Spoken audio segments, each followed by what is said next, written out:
Israeli হামলায় গাজায় নিহত আরও ১১৫ জন, খাদ্য সহায়তা নিতে গিয়ে মৃত্যু ৯২ জনের, খাবারে বিষক্রিয়ায় অসুস্থ নেতানিয়াহু। পাকিস্তানের বেলুচিস্তান ও খাইবার পাখতুনখোয়ায় পৃথক অভিযানে নিহত ১৭ সন্ত্রাসী, বিপুল পরিমাণ অস্ত্র, গোলাবারুদ ও বিস্ফোরক উদ্ধার। ইন্দোনেশিয়ায় মাঝ সমুদ্রে যাত্রীবাহী জাহাজে ভয়াবহ অগ্নিকাণ্ডে নিহত ৫ জন, তীব্র তাপদাহে ইরানে পানির সংকট, তাপমাত্রা ৫০ ডিগ্রি ছাড়িয়েছে। এবং নির্বাচনে পরাজিত হয়েও ক্ষমতা ছাড়তে চান না জাপানের প্রধানমন্ত্রী, ২৪৮টি আসনের মধ্যে জয় পেয়েছে ৪৭টি আসন।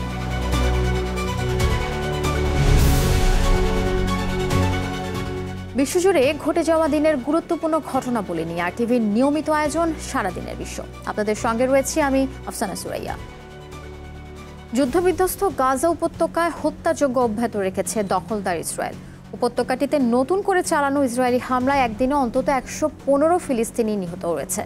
এদের মধ্যে উত্তর গাজার জিকিম ক্রসিং ও দক্ষিণের খান ইউনিসের দুটি পৃথক ত্রাণ কেন্দ্রে কমপক্ষে ৯২ ফিলিস্তিনি খাবারের সন্ধানে গিয়ে গুলিবিদ্ধ হয়ে প্রাণ হারিয়েছেন। গেল মে থেকে গাজায় ত্রাণ কার্যক্রম চালু করার পর এখন পর্যন্ত ইসরায়েলি বাহিনীর হামলায় কমপক্ষে ৯০০ ত্রাণ প্রত্যাশী নিহত হয়েছে। এদিকে খাবারে বিষক্রিয়ার কারণে অসুস্থ হয়ে পড়েছেন ইসরায়েলের প্রধানমন্ত্রী বেনিয়ামিন নেতানিয়াহু। তবে বর্তমানে তার শারীরিক অবস্থা উন্নতির দিকে বলে নিশ্চিত করেছে দেশটির একাধিক গণমাধ্যম। আগামী ৩ দিন বিশ্রামে থাকবেন তিনি।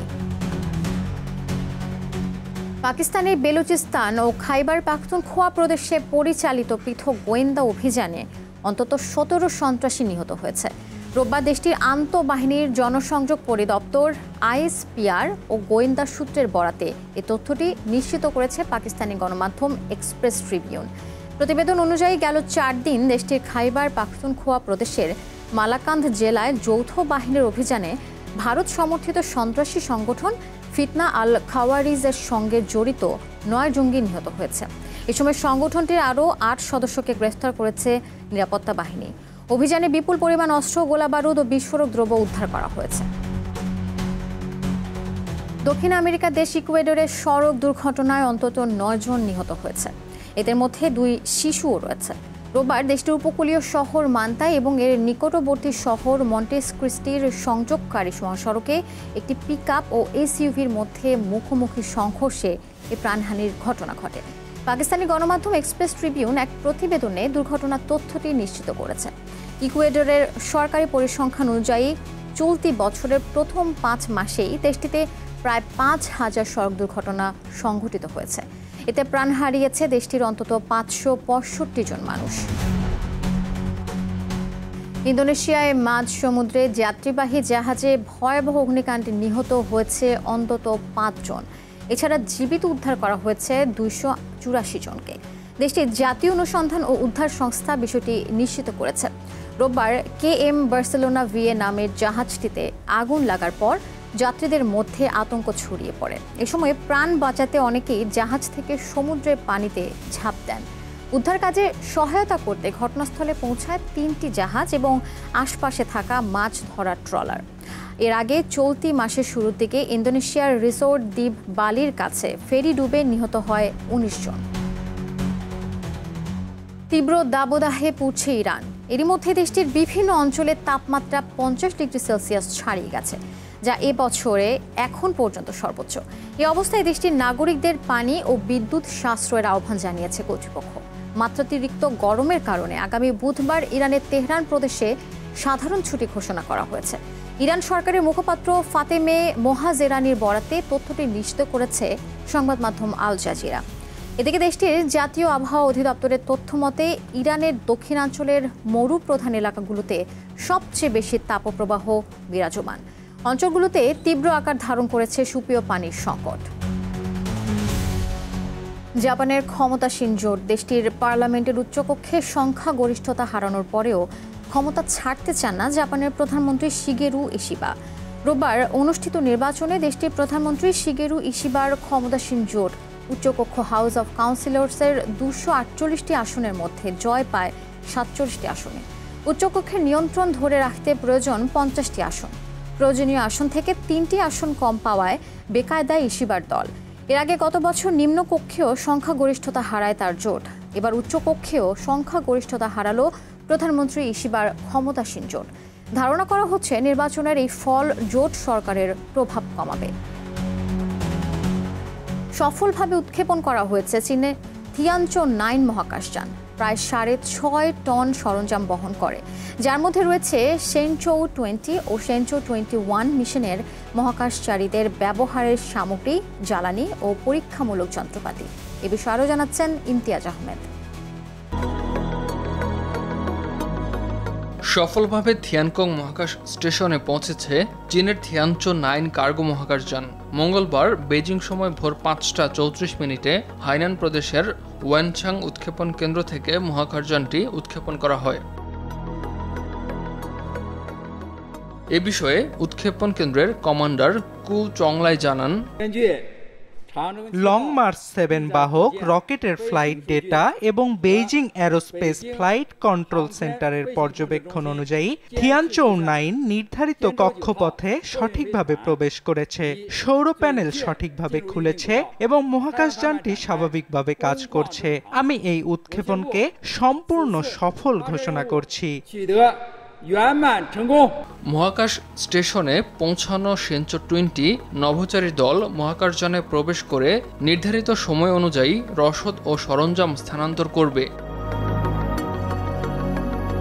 থিয়ানচৌ-9 কার্গোযানটি প্রায় 6.5 টন সরঞ্জাম বহন করে, যার মধ্যে রয়েছে শেনচৌ-20 ও শেনচৌ-21 মিশনের নভোচারীদের ব্যবহারের সামগ্রী, জ্বালানি ও পরীক্ষামূলক যন্ত্রপাতি।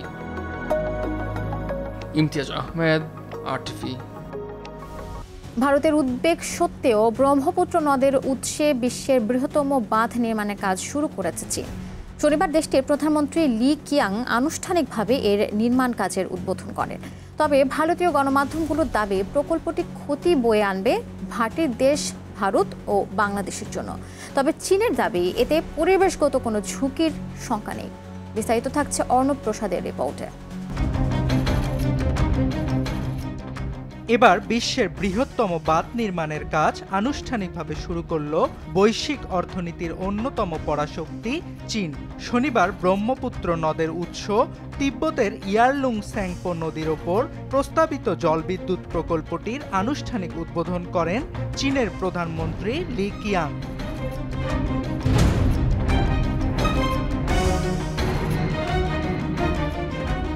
এই প্রকল্পের আওতায় 5টি জলবিদ্যুৎ কেন্দ্র নির্মিত হবে এবং এর আনুমানিক খরচ ধরা হয়েছে 1.2 ট্রিলিয়ন ইউয়ান বা প্রায় 167.1 বিলিয়ন মার্কিন ডলার।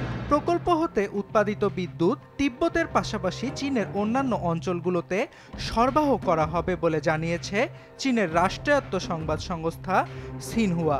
এছাড়াও প্রকল্পটি দেশটির কার্বন নিরপেক্ষতার লক্ষ্য অর্জন ও তিব্বতের অর্থনৈতিক উন্নয়নের অংশ বলে বিবেচিত হচ্ছে। তবে প্রকল্পটি নিয়ে বরাবরই উদ্বেগ প্রকাশ করে আসছে ভারত। চলতি বছরের জানুয়ারিতে ভারতের পররাষ্ট্র দপ্তরের তরফ থেকে চীনকে ব্রহ্মপুত্র নদের ওপর বাঁধ নির্মাণ না করার অনুরোধ জানানো হয়। সে সময় ভারতের পররাষ্ট্র দপ্তরের মুখপাত্র রণধীর জয়সওয়াল জানিয়েছিলেন, দেশের স্বার্থ রক্ষায় করণীয় সবকিছু করবে ভারত। এদিকে ভারতীয় গণমাধ্যমগুলোর দাবি, প্রকল্পটি বাস্তবায়িত হলে ভাটির দেশ ভারত ও বাংলাদেশের কোটি কোটি মানুষ যারা নদীর নিম্ন প্রবাহে বসবাস করেন তাদের জীবন প্রবাহে নেতিবাচক প্রভাব পড়বে। তবে চীনা কর্তৃপক্ষের দাবি, পরিবেশগত কোনো ক্ষতিসাধন হবে না এতে। অন্যদিকে তিব্বতের মতো পরিবেশগতভাবে সংবেদনশীল এলাকায় এত বড় অবকাঠামো প্রকল্প জলবায়ু ও জীববৈচিত্র্যের জন্য অপূরণীয় ক্ষতি বয়ে আনবে বলে শঙ্কা অনেক পরিবেশবিদের। অর্ণব প্রসাদ, RTV। যুক্তরাজ্যে গোপনে সম্পদ হস্তান্তর করছেন হাসিনা ঘনিষ্ঠরা, এমন চাঞ্চল্যকর তথ্যই উঠে এসেছে যুক্তরাজ্য ভিত্তিক গণমাধ্যম দ্য গার্ডিয়ানের প্রতিবেদনে। যুক্তরাজ্যে বাংলাদেশি ধনকুবেরদের সন্দেহজনক সম্পত্তি লেনদেন করাকে কেন্দ্র করে নতুন করে আলোচনা এসেছে শেখ হাসিনা সরকারের ঘনিষ্ঠ রাজনৈতিক ও ব্যবসায়ী গোষ্ঠীর নাম। বাংলাদেশে ওই ব্যক্তিদের বিরুদ্ধে যখন দুর্নীতির অভিযোগে তদন্ত চলছে, তখন যুক্তরাজ্যে তাদের সম্পদ বিক্রি, বন্ধক বা হস্তান্তর করা হচ্ছে। ব্রিটেনের জমি নিবন্ধন প্রতিষ্ঠানের তথ্য অনুযায়ী যুক্তরাজ্যে কেবল গত 1 বছরে বাংলাদেশের সাবেক সরকারের সঙ্গে সংশ্লিষ্ট ব্যক্তিদের সম্পদ লেনদেনের অন্তত 20টি আবেদন জমা পড়েছে। ব্রিটিশ সংবাদ মাধ্যম দ্য গার্ডিয়ান ও দুর্নীতি বিরোধী আন্তর্জাতিক তদন্ত সংস্থা ট্রান্সপারেন্সি ইন্টারন্যাশনালের যৌথ অনুসন্ধানে এসব তথ্য উঠে এসেছে। শনিবার এই প্রতিবেদন প্রকাশ করে দ্য গার্ডিয়ান। আর এর সাথে শেষ করছি সারাদিনের বিশ্ব। আরটিভির সাথে সংযুক্ত থাকুন, মতামত জানান আরটিভির সামাজিক যোগাযোগ মাধ্যমগুলোতে।